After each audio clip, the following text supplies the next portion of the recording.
نحمده ونصلي على رسوله الكريم أما بعد أعوذ بالله من الشيطان الرجيم بسم الله الرحمن الرحيم يا أيها الذين آمنوا كلوا من طيبات ما رزقناكم واشكروا لله إن كنتم إياه تعبدون صدق الله العظيم۔ معزز سامعین کرام، ایک حدیث کے اندر اللہ کے نبی علیہ الصلاۃ والسلام نے جنت میں جانے کا آسان راستہ بتایا ہے، جس کو ہماری زبان میں کہا جاتا ہے بالکل شارٹ کٹ آپ علیہ الصلاۃ والسلام نے بتایا ہے۔ آپ نے فرمایا من اکل طیبا، جس نے پاکیزہ اور حلال روزی کھائی، حلال پاکیزہ کھانا کھایا، وعمل فی سنت، اور سنتوں پر عمل کیا، پوری زندگی سنتوں کے مطابق گزاری۔ آپ نے فرمایا وَأَمِنَ النَّاسُ بَوَائِقَهُ، اور اس کے شر سے دوسرے لوگ بھی محفوظ رہے، تو آپ نے فرمایا دخل الجنہ، یہ شخص جو ہے جنت کے اندر داخل ہو جائے گا۔ تو ہم دیکھیں اس حدیث کے اندر آپ علیہ الصلاۃ والسلام نے سب سے پہلی چیز جو بتائی وہ یہ بتائی من اکل طیبا، کہ جس نے حلال روزی کھائی، حلال کھانا کھایا، پاکیزہ صاف و شفاف کھانا اس نے کھایا، تو آپ علیہ الصلاۃ والسلام کس چیز کی ضمانت دے رہے ہیں؟ کہ جنت کی ضمانت دے رہے ہیں۔ اللہ کے نبی علیہ الصلاۃ والسلام نے ایک مرتبہ فرمایا طلب الحلال فریضۃ بعد الفریضہ، نماز، روزہ، زکوٰۃ، حج یہ فرض ہے، انہی کے ساتھ ساتھ حلال روزی کمانا یہ بھی فرض ہے۔ تو حلال جو کھانا ہے، حلال روزی جو ہے، یہ انسان کی زندگی میں بڑا اثر رکھتی ہے۔ اگر اس کے مقابلے میں کوئی آدمی حرام لقمات، حرام غذائیں اپنے پیٹ کے اندر پہنچا دے تو پھر اس کا بھی اثر ضرور ظاہر ہو کر کے رہتا ہے۔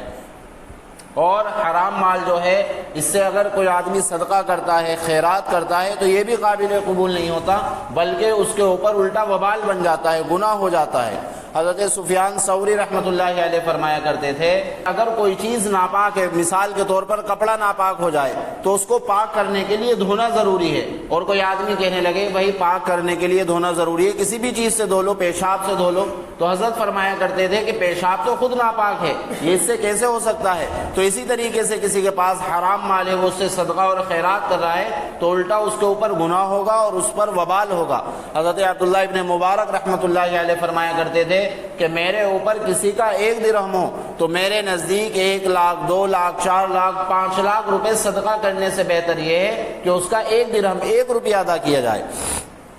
اس کا 1 روپیہ ادا کیا جائے، اس لیے کہ یہ صدقہ خیرات جو ہے تو بعد کی چیز ہے، پہلے تو حقوق العباد ہے، حقوق العباد اس وقت تک معاف نہیں ہوتے، یا تو ان کو ادا کر دیا جائے، اور اگر ادا نہیں کیا ہے تو یا پھر ان کو معاف کر دیا جائے۔ انہی حضرت عبداللہ ابن مبارک رحمۃ اللہ علیہ کا ایک واقعہ ہے کہ یہ بچپن میں اپنے وطن سے علم حاصل کرنے کے لیے حجاز گئے، اور وہ اس وقت میں ہزاروں کلومیٹر تھا، تو حجاز ہی وہاں پر پہنچے، انہوں نے علم حاصل کیا، پھر اپنے وطن واپس آئے۔ جب وطن واپس آئے تو آ کر کے دیکھا کہ میرے سامان کے اندر ایک ساتھی کا ایک قلم میں نے لکھنے کے لیے لیا تھا، وہ قلم، وہ پین میرے سامان میں آ گیا، تو ہزاروں کلومیٹر حجاز ہے، پھر سے انہوں نے سفر کیا اور حجاز گئے، وہ قلم واپس کر کے آئے۔ تو اتنی احتیاط ان کی زندگی میں، تو ہماری زندگی کے اندر بھی احتیاط ہونی چاہیے۔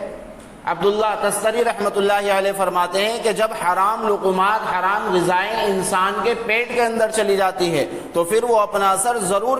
ظاہر کر کے رہتی ہے، چاہے انسان کو معلوم نہیں ہے کہ جو چیز میں کھا رہا ہوں یہ حرام ہے یا حلال ہے، یا حرام طریقوں سے کمائی ہوئی چیز کی ہے، وہ تو انسان کو معلوم بھی نہیں ہے کہ یہ حرام ہے، لیکن وہ اس وقت بھی اپنا کام کرتی ہے۔ جیسے زہر ہے، کسی کو اگر ہم زہر دے دیں، اس کو بتائے بھی نہیں کہ بھائی یہ زہر ہے، تو زہر جو ہے یہ اپنا کام ضرور کرے گا، ایسا نہیں ہے کہ اگر اس کو پتہ نہیں ہے تو اپنا کام نہیں کرے گا، نہیں، چاہے معلوم ہو یا نہ ہو لیکن زہر اپنا کام کرے گا۔ تو حرام چیزیں اگر کھائیں گے اور ہماری جو آمدنی ہے وہ حرام ہے تو پھر اس کے نتیجے میں انسان کا نماز پڑھنے کا دل نہیں کرے گا، اول تو مسجد میں آنے کی توفیق ہی نہیں ملے گی، لیکن اللہ رب العزت پھر بھی توفیق دیں گے، آئے گا، اور آئے گا تو مسجد میں چاہے گا جلدی بات ختم ہو جائے، جلدی نماز پوری ہو جائے، اور شارٹ کٹ میں نماز پڑھے گا، جلدی سجدے کرے گا اور فوراً مسجد سے باہر چلا جائے گا، دعائیں قبول نہیں ہوگی، عبادت میں من نہیں لگے گا، بیوی جو ہے باغی بن جائے گی، اولاد جو ہے یہ نافرمان بن جائے گی، تو دعائیں بھی قبول نہیں ہوتی۔ حجاج ابن یوسف کو جب کوفہ کا گورنر بنایا گیا تو حجاج ابن یوسف کو معلوم ہوا کہ کوفہ کے اندر ایک ایسی جماعت ہے اللہ والوں کی، وہ جس کے لیے بد دعا کر دیتے ہیں وہ ہلاک ہو جاتی ہے۔ وہ آدمی جو ہے ہلاک ہو جاتا ہے۔ اور خاص طور پر جو حاکم ہوتا ہے جب وہ لوگوں پر ظلم کرتا ہے بادشاہ، تو وہ جماعت جو ہے اللہ والوں کی مستجاب الدعوات ہے کہ جن کی دعا رد نہیں ہوتی ہے، وہ بد دعا کرتے ہیں اور وہ جو حاکم ہے وہ ہلاک ہو جاتا ہے۔ تو سب سے پہلے حجاج ابن یوسف نے کوفہ کے اندر پہنچ کر کے یہ کام کیا، ان سارے کوفیوں کی دعوت کی اور سب کو کھانے پر بلایا، اور خاص طور پر وہ جو جماعت تھی اللہ والوں کی اس کو بھی بلایا، انہوں نے بھی کھانا کھایا۔ کھانا کھانے کے بعد حجاج ابن یوسف نے کہا، جب وہ فارغ ہو گئے کھانا کھا کر کے، تو حجاج ابن یوسف نے کہا کہ اب میں بالکل بے فکر ہو گیا ہوں، اب مجھے کوئی کسی قسم کی کوئی ٹینشن نہیں ہے، کوئی پریشانی نہیں ہے، آپ میرے لیے چاہے کتنی ہی بد دعا کیوں نہ کر لے، لیکن تمہاری بد دعائیں میرے حق میں قبول نہیں ہوگی۔ تو انہوں نے کہا بھائی ایسا کیوں ہے؟ حجاج ابن یوسف نے کہا کہ میں نے تمہارے پیٹ کے اندر حرام غذائیں، حرام کھانا تمہارے پیٹ کے اندر داخل کر دیا، اب تم کتنی بھی بد دعا کر لو۔ تو ان کو تو معلوم بھی نہیں تھا کہ حرام غذا ہے یا جو ہم کھانا کھا رہے ہیں یہ حرام ہے، لیکن کھانے کی وجہ سے اللہ رب العزت والجلال نے مستجاب الدعوات کا جو یہ عمل ان کو دے رکھا تھا اس کو ختم فرما دیا۔ یعنی انسان مستجاب الدعوات کے جن کی دعائیں قبول ہوتی ہے، رد نہیں کی جاتی ہے، تو ایسے لوگ تھے، لیکن جب حرام لقمے اور حرام غذائیں، حرام کھانا ان کے پیٹ کے اندر گیا تو اللہ رب العزت نے اس دولت سے، عظیم دولت سے اللہ رب العزت نے ان کو محروم کر دیا۔ اس لیے ہمارا کھانے پینے پر بہت احتیاط ہونی چاہیے۔ اب حرام کے جو طریقے ہیں وہ بہت سارے ہیں، چوری کرنا ہے، اسی طریقے سے چھین جھپٹ کرنا ہے، اسی طریقے سے سود ہے، اور بھی بہت سارے طریقے ہیں، لیکن ایک طریقہ جو ہے وہ ہے طلاق کا۔ جیسے کسی کا نکاح ہوتا ہے آپس میں،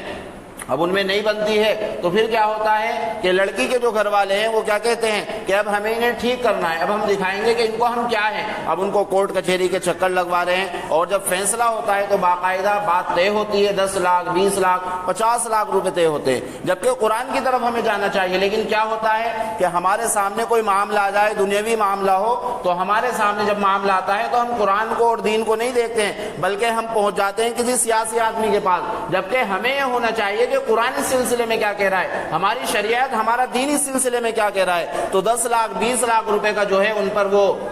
ان پر جرمانہ عائد ہوتا ہے، جس کی وجہ سے وہ پیسے لے لیے جاتے ہیں، جبکہ طلاق جو ہے کوئی انکم کی چیز نہیں ہے۔ قرآن نے اعلان کیا ہے کہ اگر شوہر نے طلاق دے دی، جبکہ قرآن نے اس چیز کو کہا ہے کہ طلاق جو ہے پسندیدہ چیز نہیں ہے، لیکن اگر پھر بھی شوہر نے طلاق دے دی تو اب اس کے جو ذمے ہیں، جب تک بیوی عدت کے اندر رہے گی اس کا جو خرچ ہوگا وہ شوہر کے ذمے ہوگا۔ اسی طریقے سے اگر اولاد ہے، لڑکا ہے، تو 7 سال تک والد بھی چاہتا ہے کہ اپنی ماں کی پرورش میں رہے، تو 7 سال تک وہ اپنی ماں کے پاس رہے گا، اور اس کا جو خرچ ہوگا وہ شوہر کے ذمہ ہوگا، اس شخص کے ذمہ ہوگا۔ اور اگر لڑکی ہے تو 9 سال تک 12 سال تک وہ اپنی ماں کے پاس میں رہے گی، اور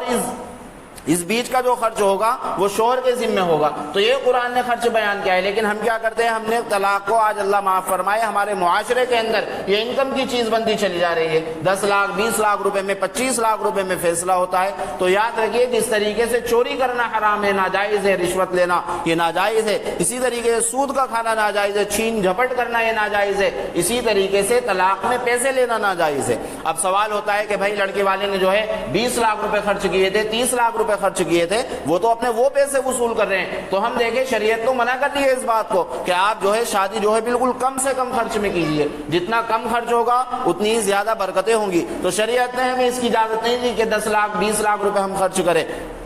تو اس لیے طلاق میں پیسے لینا یہ بھی ناجائز اور حرام ہے۔ مشرکین مکہ کو بھی ہم دیکھیں کہ وہ بھی کتنی احتیاط برتتے تھے، جبکہ وہ مسلمان نہیں تھے، مشرک تھے۔ مشرکین مکہ، اللہ کے نبی علیہ الصلوۃ والسلام جب جوانی کی عمر کو پہنچے تو خانہ کعبے کی جو دیواریں تھیں یہ بالکل بوسیدہ ہو گئی، اب ان کو تعمیر کرنے کی نوبت آئی، تعمیر کرنے کا مسئلہ تھا، بھائی ان کو بنایا جائے۔ تو مشرکین مکہ نے جو پیسے ان کے پاس میں رکھے ہوئے تھے وہ پیسے اس میں نہیں لگائے، بلکہ اپنے مزدوری محنت کر کے اور جو پیسے ان کو حاصل ہوئے ان کو لگا کہ ہاں یہ حلال پیسے ہیں، یہ ہماری خون پسینے کی کمائی کے پیسے ہیں، کسی کو دھوکہ ہم نے اس میں نہیں دیا ہے، وہ پیسے خانہ کعبے کی تعمیر میں لگائے۔ کون تھے؟ مشرکین مکہ تھے۔ تو اس لیے احتیاط ضروری ہے۔ امام ابو حنیفہ رحمۃ اللہ علیہ کوفے کے رہنے والے ہیں۔ اب کوفہ کے اندر ایک مرتبہ بکری چوری ہو گئی۔ جب بکری چوری ہوئی تو بکری کی عمر جو ہوتی ہے وہ 7 سال ہوتی ہے، زیادہ سے زیادہ 10 سال ہوتی ہے۔ تو امام ابو حنیفہ رحمۃ اللہ علیہ نے 7 سال تک گوشت نہیں کھایا، بکرے کا گوشت نہیں کھایا، کیوں؟ کہیں ایسا نہ ہو اسی بکری کا گوشت میرے سامنے آ جائے۔ یہ ہے احتیاط۔ تو کھانے پینے کی چیزوں میں خاص طور پر ایک مسلمان کو احتیاط سے کام لینا چاہیے. جن چیزوں میں ہمیں شک ہے یا مشتبہ چیزیں ہیں یا کسی کی ایسی آمدنی ہے کہ وہ مشتبہ ہے, مشکوک والی آمدنی ہے, شک والی آمدنی ہے, تو اس سے بچنا چاہیے. کیوں؟ اگر ہم اس کو کھائیں گے پیئیں گے, اولاد جو ہے ہمارے یہاں پر پھر وہ اطاعت و فرمانبرداری والی نہیں ہوگی اور پھر دعائیں بھی قبول نہیں ہوگی. حدیث کے اندر ہے اللہ کے نبی علیہ الصلوۃ والسلام نے فرمایا کہ دل جو ہے بے نور ہو جائے گا اور شیطان کا اس دل پر قبضہ ہو جائے گا, اور جس دل پر شیطان کا قبضہ ہو پھر اس کو کتنا ہی سمجھا لو, یا